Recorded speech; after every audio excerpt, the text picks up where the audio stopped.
je vais en profiter pour remercier toutes les personnes organisatrices. Alors c'est vrai que je me sens un peu seule là sur la tribune, mais je vous assure que j'étais pas toute seule, loin de là. Donc vous avez entendu plusieurs fois le nom de Nicole Philibert qui a été notre porte-parole effectivement dans les institutions souvent, mais il y en a bien d'autres, hein. Thierry et Élise Broard qu'on n'a peut-être pas vu sur la scène, mais qui ont été derrière, qui ont été dans les affiches, qui ont beaucoup travaillé. Sophie Père, Séverine Grezard, il y en a plein. Marc Chappert aussi, qu'on n'a pas forcément vu, Florence Viau. Je pense que toutes ces personnes-là ont vraiment œuvré. Alors on a fait ce qu'on a pu, je pense que c'est quand même une belle réussite. Ce qui était rassurant là dans le discours, c'est que on se dit qu'il devait y avoir des 10, même au commencement de l'histoire, parce qu'ils n'ont rien compris. La côte à gauche, à droite, elle venait d'Adam, elle venait d'Ève. Peut-être que la retranscription, elle n'était pas terrible, mais pourtant le monde a évolué, hein, et a grandi. Donc. Et puis je me permets de remercier Christophe Palande, que j'ai complètement zappé ce matin, qui est derrière la caméra depuis ce matin, avec toute sa famille, un peu partout. Voilà, donc merci. Et puis à Yves de l'École Centrale, qui a pris son samedi quand même, qui est là. Je pense qu'on peut tous les remercier. Voilà.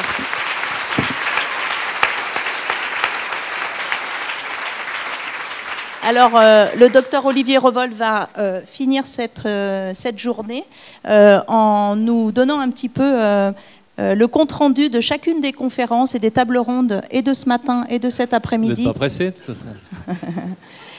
Sauf qu'on a juste des impératifs hein, c'est pas notre école, peut-être un jour. Ça peut être une grande école des 10, mais là on est en plein délire et en plein rêve. Elle m'a juste demandé de faire une synthèse du truc. Je sais pas si elle s'est adressée à la bonne personne. Alors je crois qu'on a passé quand même une très bonne journée. C'était très riche, c'était très dense. On sera prêt à entendre aussi vos remarques pour réussir encore mieux l'année prochaine. L'essentiel c'est qu'on soit là et qu'on soit tous là. Donc j'ai appelé ma conclusion de façon un peu imagée, puisqu'on était dans la prévention de la petite enfance au monde professionnel. Comment faire, puisque c'est ça notre mission quotidienne, quelle que soit notre fonction, soit parents, professionnels, qui trouvent nos enfants, nos patients, nos élèves, des petits arrangements avec les apprentissages. Comment faire pour les faire rentrer dans le monde adulte, pour qu'ils deviennent autonomes. Alors on a une petite idée déjà que pour s'épanouir à l'école, qu'il fallait quand même des copains. Ça c'est nouveau aussi, hein, et on est obligé de le redire. Ça n'existait pas hein, quand on était adolescent, nous. Et maintenant, ceux qui sont les plus à l'aise dans la cour de la récré, c'est ceux qui sont populaires. Et si vous n'êtes pas populaire, et si vous n'êtes pas populaire parce que la maîtresse n'a pas remarqué que vous ne saviez pas lire comme les autres et qu'elle vous faisait lire devant tout le monde, eh bien entendu, vous ne l'êtes pas. Il faut des expériences réussies. Tu disais, Denis Poisat, c'était intéressant, une société bienveillante, hein, et des enseignants bienveillants, un regard bienveillant de l'enseignant. Et à partir du moment où l'enseignant sait pourquoi cet enfant bouge, pourquoi cet enfant ne lit pas, pourquoi cet enfant a des cahiers qui sont tachés, il est évident que son regard se change totalement et qu'on sort du malentendu. Des parents rassurés, parce que des parents rassurés, c'est rassurant. J'ai beaucoup d'entre vous que je connais ici. Par contre, des parents déprimés par la situation, c'est déprimant pour l'enfant. Et qu'il faut absolument aussi travailler avec les familles, c'est fondamental. Une pression mesurée, surtout avec vos pré-ados et vos ados, puisque vous savez que les pré-ados et les ados, ils répondent à un principe, c'est le principe d'Archimède, c'est-à-dire qu'ils résistent là où on insiste, par principe.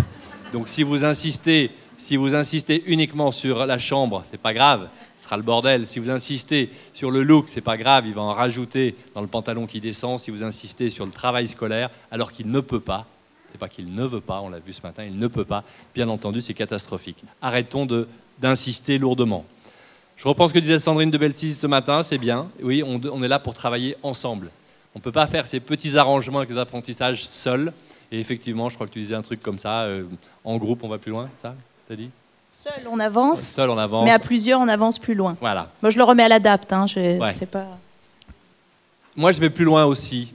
Et je vais dire que seuls les parents peuvent élever un enfant, qui soit 10, qui soit à besoins spécifiques, qui soit différent. L'éducation d'un enfant, ça concerne que les parents. Et je dis aux parents en permanence, et vous savez que je m'occupe d'enfants 10, d'enfants à haut potentiel, d'enfants hyperactifs, d'enfants qui ont des besoins spécifiques. Vous avez un enfant à besoins spécifiques, vous seul pouvez l'élever, mais actuellement, là où il en est, par rapport à l'école, par rapport à son développement affectif, par rapport à son développement cognitif, vous ne pouvez pas faire seul. C'est-à-dire qu'on a besoin d'être ensemble. Mais au départ, la diade, c'est l'enfant et ses parents.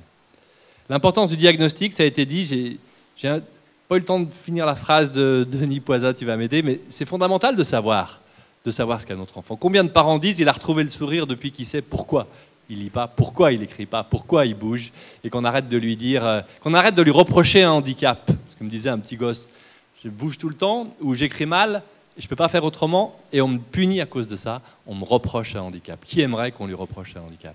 Qui aimerait qu'on lui dise, tu ne peux pas marcher, tu es paralysé, lève-toi. Ah, tu te lèves pas, fais un effort. Non, il ne peut pas faire un effort à un moment donné. Mal nommer les choses, comment tu disais, Denis? Mal nommer les choses sont... Ajouter du malheur au monde. Voilà, c'est Camus. Mal nommer les choses, c'est ajouter du malheur au monde, c'est bien. J'ai bien aimé ce que disait aussi mon ami Vincent. C'est une chance qu'on a à Lyon, hein, quand même. On avance groupé, avec les familles de parents, mais entre nous, 2 services de pédopsychiatrie, comme celui de Pierre et le mien, nous avec les neuropédiatres, les pédopsychiatres avec les neuropédiatres, bref. Il y a quand même peu de CHU en France où on avance comme ça de la même façon. Eh bien, Vincent disait un truc qui était pas mal, que je lui piquerais. Il disait, attention, un diagnostic, ça peut évoluer.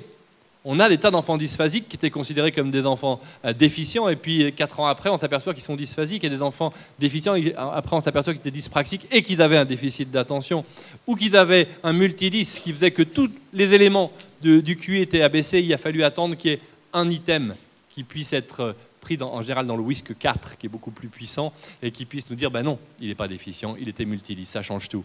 Et il disait, un diagnostic, c'est pas un truc gravé dans la roche, c'est pas un tatouage, vous vous souvenez, il disait un autocollant, moi je reprends décalcomanie. Hein.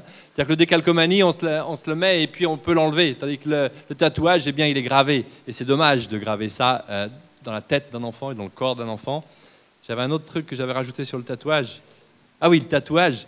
Quand je parle de tatouage chez les ados, actuellement dans la génération Y, dont parlait tout à l'heure Michel Petit, la génération Y, parce qu'ils ont l'iPod qui fait un Y, puis pour d'autres raisons, eh bien, dans la génération Y, le tatouage, il a une fonction qui est très simple. Hein. Nous, on ne pouvait pas se tatouer à notre époque, hein, où on ne rentrait pas chez nous. Tandis que là, quand ils rentrent avec un tatouage, on ne va rien dire à nos enfants, et ils se marquent pour se démarquer. En fait, c'est leur seule façon de se démarquer, parce qu'ils n'ont pas de pouvoir possible sur les transformations corporelles. Alors, on a une génération d'enfants, de pré-ados et d'ados, qui a pris l'habitude de tout contrôler, de tout maîtriser, à cause d'Internet, à cause des consoles, etc. Bon. Donc, la seule chose qu'ils peuvent maîtriser, c'est les fanères, c'est-à-dire les ongles, les cheveux et la peau. Donc, bien entendu, ils se marquent pour se démarquer. Eh bien, nos enfants disent, c'est pas ça qu'ils veulent. Justement, ils ne veulent pas du tout être marqués, et au contraire, à la grande différence, eux, ils souhaitent juste ne pas se faire remarquer. Leur handicap est invisible, sauf à l'école, et il va devenir totalement invisible quand ils auront les aménagements pédagogiques nécessaires, qui permettront que, sans se faire voir, pas lui rajouter du temps pendant les DS, mais lui supprimer un exercice, c'est très simple, et sans se faire voir, il va être à égalité avec les autres. Alors, les tables rondes, rapidement, ce qui a été dit, dans la table du premier degré, un hiatus entre ce que les parents vivent vraiment et puis le discours institutionnel. Mais oui, mais laissez-nous le temps. C'est 2005, la loi sur le handicap. Hein, et pour que nos paquebots bougent, il faut quand même un certain temps. Un problème avec la médecine scolaire, le RASED, la formation des maîtres, AVS, EVS, bien sûr, ils ont le mérite d'exister, mais il n'y en a pas assez. Bien sûr qu'on aimerait toujours avoir un peu plus. Et finalement, la conclusion de cette première table ronde, ça a été chaud, hein, visiblement, c'est parents en colère, parents en souffrance. Oui, on a le droit de l'être quand on a l'impression que, justement, comme l'évoquait Denis, il y a un sentiment d'injustice par rapport à des choses qui pourraient être faites et qui ne le sont pas encore. Mais sachez, et la journée le confirme, on est là pour ça. Dans la deuxième table ronde, on disait qu'il y avait le lien entre le premier et le deuxième degré est complexe, c'est vrai. Et il y a comme un hiatus là aussi. Et on aimerait bien avoir, en tout cas c'était ce qui était dit dans cette table ronde, prévoir précocement les échéances, on le fait ça. Dans les ESS, dans les équipes éducatives de CM2, eh bien déjà on prévoit les échéances. Déjà ensemble on dit on aimerait mieux qu'ils soient en Ulysse, TSL ou qu'ils soient dans une école avec une 6e aménagée. On y pense, on devrait le faire encore plus. Et l'idéal, ce serait d'avoir cet enseignant ressource qui ferait le lien entre le premier et le deuxième degré. On y arrivera certainement à obtenir ça et à faire que les parents ont l'impression d'un continuum. Troisième table ronde, la prise en charge thérapeutique. Eh bien, oui, la prise en charge thérapeutique et les loisirs, on doit avoir une approche globale, on l'a compris. Le rôle des réseaux a été souligné. Et une fois encore, le réseau de Lyon est un modèle. On travaille les centres de référence de Lyon adossés à 10 sur 10. L'idée, c'est de retrouver, ça a été dit dans la table ronde, de retrouver le plaisir de l'apprentissage. Table ronde d'insertion professionnelle. Alors là, c'était plus lyrique. La société civile est invitée à se lever ensemble et à réagir. c'est vrai qu'il y a des ingrédients qui existent. Hein, il y a dans les entreprises, il y a des patrons qui sont motivés, il y a la reconnaissance travailleurs handicapés qu'on fait avoir à tous mes grands 10 à un moment donné parce qu'ils vont être pris préférentiellement dans les entreprises. Là encore, il y a la reconnaissance du handicap. Peut-être que tous ces ingrédients, ils sont là, mais vous pouvez mettre tous les ingrédients dans une marmite, s'il n'y a pas le feu dessous, c'est immangeable, c'est dégueulasse. Donc si vous voulez que ça marche, il faut aussi qu'il y ait quelqu'un qui donne une flamme à l'ensemble, et l'importance des transitions. Donc Denis Poisat, je ne vais pas reprendre ce qu'il a dit, il l'a dit bien mieux que moi, et il a dit des choses extrêmement importantes que je reprendrai sûrement, ou je reparlerai avec lui, mais le vieux rêve des religions de fabriquer un homme normé, il faut qu'on en sorte de ça, ou alors reconnaître qu'on est tous différents, qu'on est tous porteurs d'un handicap, de quelque chose. Et le problème de la justice aussi, c'est assez fondamental, justice, équité. Alors là, je ne sais pas s'ils vont tous aimer ce que je vais dire là, mais l'égalité à l'école, dans l'école républicaine telle qu'elle a été faite, l'école laïque républicaine, l'égalité à l'école, c'est profondément injuste, par définition même. C'est-à-dire d'imaginer qu'à un moment donné, les enseignants, comme on a pu nous le dire, mais nous le dire aussi à nous médecins, on était tous équipés pareil, les enfants, pour apprendre les mêmes choses au même moment. Et moi, je l'ai vécu très fort dans ma dyspraxie quand j'étais enfant.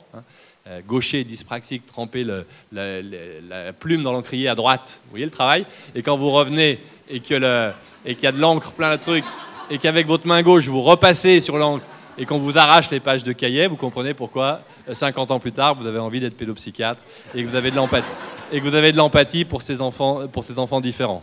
À l'époque, j'aurais certainement eu une AVS qui m'aurait beaucoup aidé. Je ne l'ai pas eu, je m'en suis sorti. Mais ça, c'est important à entendre aussi. Le fait de ne pas avoir eu d'AVS m'a obligé à compenser, à trouver des stratégies, à compenser par l'oral, par exemple. Et que finalement, on ne peut pas tout leur donner à ces enfants-là. On ne peut pas scier la branche sur laquelle on est en évitant tous les problèmes. Parce que si on enlève toutes les bosses pendant que l'enfant est en haut de la colline, il ne saura jamais skier dans les bosses. Donc il faut aussi apprendre à lutter et à mettre en place des stratégies. Donc j'aurais eu une AVS il y a 50 ans, j'en ai pas eu. Peut-être que maintenant je pourrais avoir une auxiliaire de fin de vie, mais c'est... J'y ai droit, j'ai une dette. Je termine. C'est où qu'on postule? Je note, Sandrine. Regardez ce dessin, si vous ne l'avez pas déjà vu, comme il est excellent. Voilà l'école telle qu'elle était, quand tu parlais de justice et d'équité. Pour faire une sélection équitable, chacun doit être soumis au même examen, s'il vous plaît, grimper dans l'arbre. Et toi, le gros, le plus fort, là, tu vas commencer, tu devrais y arriver le premier. C'est terrible, c'est terrible, ça peut pas fonctionner comme ça. Et chacun n'est pas équipé pour monter dans l'arbre, et on ne peut pas avoir la même consigne pour tout le monde. Mais que dire, puisqu'il y a des gens de l'AMPEP ici, que dire aussi du singe qui, lui, va monter une fois, 2 fois, 3 fois, 10 fois pendant que les autres essayent de monter et qui, au bout d'un moment, en mode garçon, il va emmerder les autres, il va sortir le poisson du bocal, il va attaquer l'otarie et en mode fille, il va s'ennuyer, il va s'endormir en haut de la branche et il va finir par tomber et se désintéresser totalement du fait de grimper dans les arbres. Donc l'égalité à l'école telle qu'elle était jusqu'à maintenant, c'était une injustice. Vous avez compris qu'on est un peu plus optimiste, je suis dyspraxique, je vous rappelle, un peu plus optimiste. Ce n'est pas une démo. Pourquoi optimiste? Nos 2 structures jumelles, l'éducation nationale et la santé, qui auraient dû travailler ensemble depuis longtemps, ont été pendant très longtemps comme 2 paquebots qui se regardaient en chien de faïence. Tu es d'accord, Michel? Il y a une vingtaine d'années, une trentaine d'années, une dizaine d'années, on va dire. On était parallèlement, alors qu'on était là, les 2 socles de la République, on était toujours persécutés par l'autre. Et on pensait que les médecins n'avaient rien à dire aux enseignants et vice-versa. Ça a complètement changé depuis quelques années. Regardez ce qui s'est passé. Ça, c'est un petit gars de Haute-Savoie. Je faisais la journée 10. Je ne suis pas passé en Haute-Savoie mercredi, mais c'était la journée 10 à Annecy. Et il commence l'année très mal. Il est dysphasique. Il a 8,75 sur 20. Vous n'avez pas compris toutes les questions. Retravaillez-les. Elle ne savait pas qu'il était dysphasique. La médecin scolaire va à l'école, explique immédiatement les résultats. Regardez comme c'est simple de faire des aménagements, mais là, il me faut mes lunettes. C'est une épreuve d'histoire. Et regardez comme la prof lui a mis tout ce qu'il fallait. Le serment des fondateurs, lui, il avait sur sa feuille, un fondateur, c'est un créateur. Écrit sur une stèle, une pierre, où il y a une inscription. Quelle divinité? Un dieu ou une déesse? Elle lui explique tout. Et le dernier exercice, il est facultatif. Bilan des courses, ce gamin qui partait mal au niveau de l'année, mais vous voyez qu'en décembre, 14 sur 17 en dictée, je vous félicite, très peu d'erreurs, etc. Donc je suis très optimiste parce que ces aménagements pédagogiques, depuis qu'on les diffuse, je peux vous assurer que ça change totalement le regard sur l'enfant. Donc nos 2 structures jumelles, qui n'étaient pas tout à fait côte à côte, vous avez compris qu'elles sont en train de changer, que l'avenir de nos dyslexiques n'est plus le même, Même si on a tendance à oublier que quand on est dyslexique, c'est pas qu'en français qu'on est gêné, et que quand il faut décrypter un problème de maths et qu'on perd beaucoup de minutes précieuses parce qu'on n'est pas certain d'avoir compris le sens, eh bien entendu, on n'est pas à égalité avec les autres. Donc se rappeler que les enfants dyslexiques en particulier, ils sont gênés dans d'autres matières. Le dyspraxique, je ne vous en parle même pas, il est paumé dans ses affaires. Regardez le bordel que j'ai mis en peu de temps sur mon bureau. Malheureusement, il est gêné dans toutes les tâches de la vie quotidienne. Merci mon auxiliaire de fin de vie qui se met au boulot. Il y a un petit bouquin qui est très bien. Naissance d'une vocation. Et encore à l'envers. Il y a un petit bouquin qui est très bien, qui s'appelle Encore à l'envers, où on raconte ça aux enfants. Et c'est une très bonne leçon pour les enfants dyspraxiques. Tu le connais, Sandrine? Alors, des convictions, vous avez compris qu'on en avait tous, mais vous en avez tous si vous êtes restés aujourd'hui jusqu'à maintenant, c'est qu'on les partage. Les convictions, c'est que ce cercle vicieux terrible des troubles d'apprentissage, il faudrait en sortir, éviter qu'un trouble neurologique, ce qu'on appelle l'effet domino, c'est une psychologue scolaire qui a écrit un super bouquin, l'effet domino 10. L'effet domino 10 fait tomber, le domino 10 fait tomber le domino réussite scolaire qui fait tomber le domino ambiance familiale qui fait tomber le domino estime de soi. Il faut absolument sortir de cette spirale, de cet effet domino pour éviter cette démotivation qui aggrave tout. Donc, petits arrangements avec les apprentissages, ma conclusion. Et puis, est-ce qu'on pourra éteindre la lumière totalement? Parce que j'ai un final un peu particulier. Petits arrangements avec les apprentissages, on demande une approche globale de l'enfant, une démarche diagnostique rigoureuse, c'est tout là. Il faut tout que s'appuie sur les boutons rouges avec ma main gauche. C'est reparti. Viens mon rien auxiliaire. faire tout seul.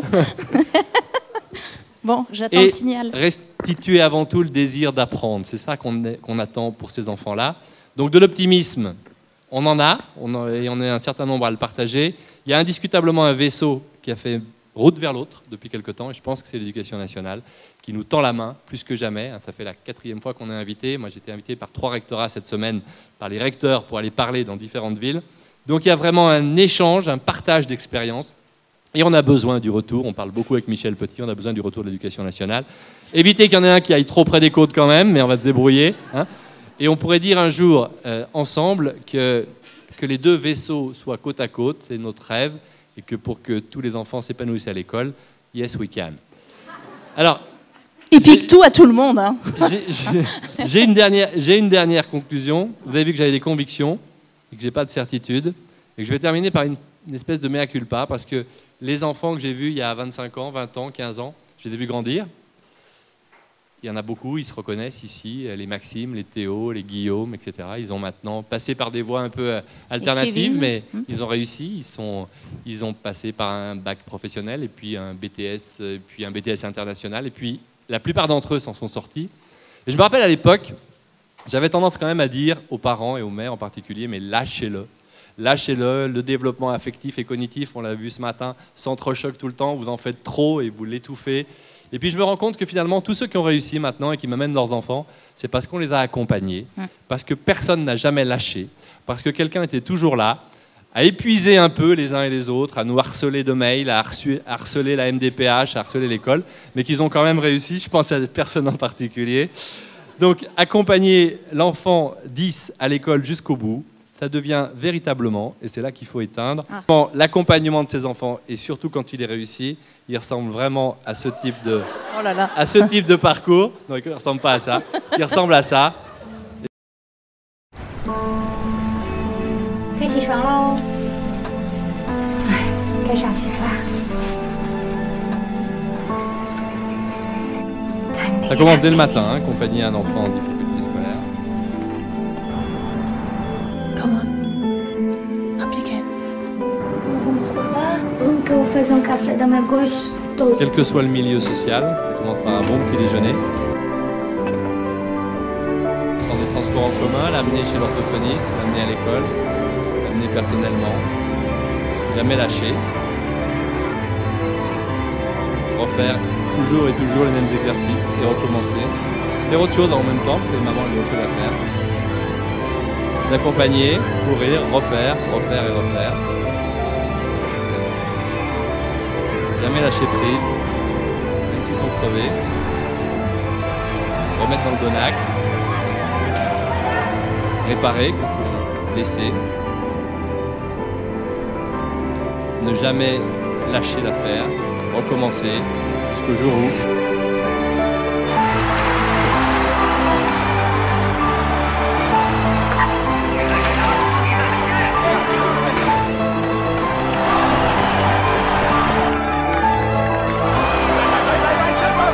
jour ça marche enfin. Les enfants, dans le secret de la consultation, ils vivent qu'ils le doivent à ce moment-là, même s'ils sont adolescents. Juste parce qu'on n'a pas lâché. Un parcours vraiment olympique. C'est certainement le métier le plus dur du monde.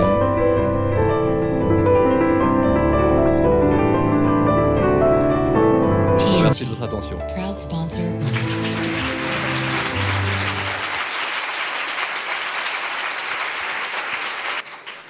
Alors bravo à vous tous, parents, qui que vous soyez. Bravo à tous ces professionnels qui se sont succédés toute cette journée.